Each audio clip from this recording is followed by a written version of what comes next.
Bonjour les petits loups.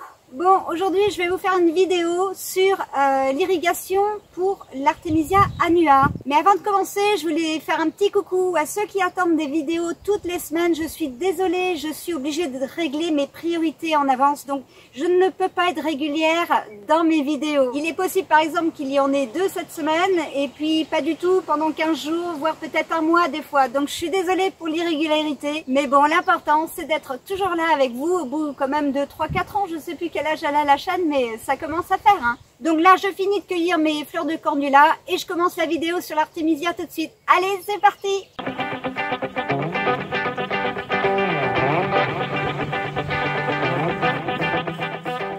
Et voilà, j'ai fini de mettre à sécher mes cornulas, je vous montre en photo. Et aujourd'hui, entre le vent et les camions sur la route, le bruit! Ah, vivement l'effondrement! Putain! J'entends plus tout ce bruit là. Bon les petits loups, j'ai changé, hein, du coup je me suis mis dans la serre parce que dehors c'est infernal. En fait je vais être honnête aujourd'hui, je fais cet épisode là parce qu'on m'a posé la question comment dois-je arroser mes artémisias.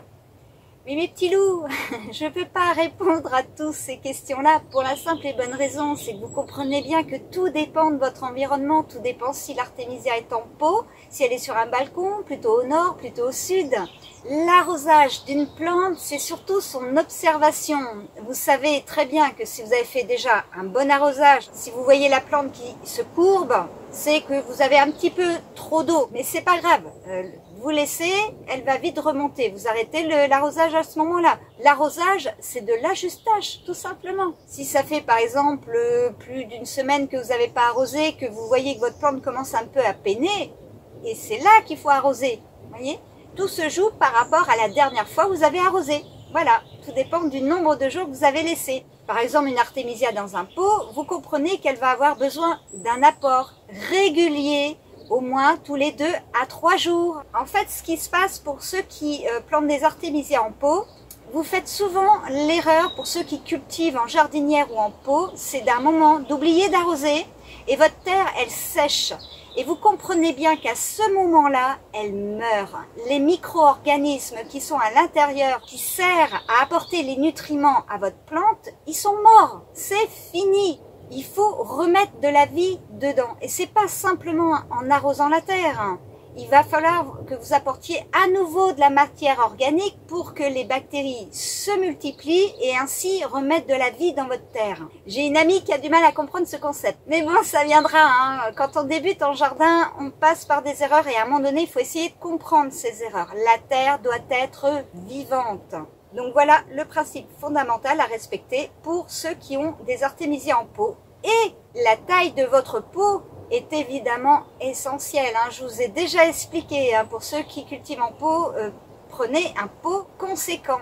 Passons à ceux qui ont comme moi un jardin où ils vont pouvoir planter une trentaine, une cinquantaine d'artémisias. Parce que je ne vous cache pas que pour pouvoir produire de la tisane, il vous faut une bonne quantité d'artémisias. Si vous n'avez qu'un plant, à la rigueur, je vous conseille plus de faire une alcoolature, hein, plutôt que de la tisane, parce que un plant vous allez être vite frustré. Je ferai une vidéo sur l'alcoolature en temps voulu, vous inquiétez pas, j'en ai fait une l'année dernière, donc j'ai le recul. Pour le terrain que vous avez à l'écran ici, vous allez voir, j'ai une trentaine d'artémisias. Donc je ne les ai pas toutes plantées le même jour, puisque vous savez, elles grandissent au fur et à mesure et j'attends qu'elles aient une taille conséquente pour venir les mettre au jardin. Mais bien sûr, j'avais préparé mon irrigation juste avant. Alors ces tuyaux sont vraiment pratiques. Je les ai trouvés l'année dernière chez Lidl. J'imagine qu'il y en a dans tous les magasins de bricots. Hein. L'inconvénient que je pourrais leur trouver, c'est que des fois les petits trous ont tendance à se boucher et il faut venir un petit peu tordre votre tuyau pour qu'il se libère.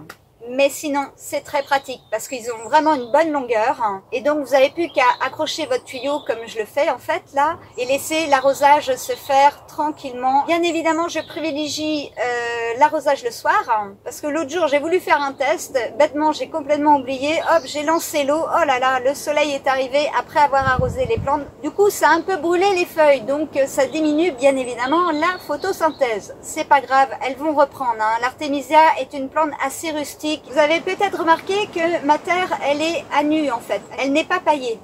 Alors j'imagine que si vous êtes dans le sud de la France et que vous subissez des sécheresses, là à mon avis il est intéressant de pailler. Mais ici il fait beau quelques jours et généralement l'orage arrive après. Sinon, si vous avez 4-5 plants au jardin, vous embêtez pas avec ce type d'irrigation. C'est bien trop d'installation pour si peu.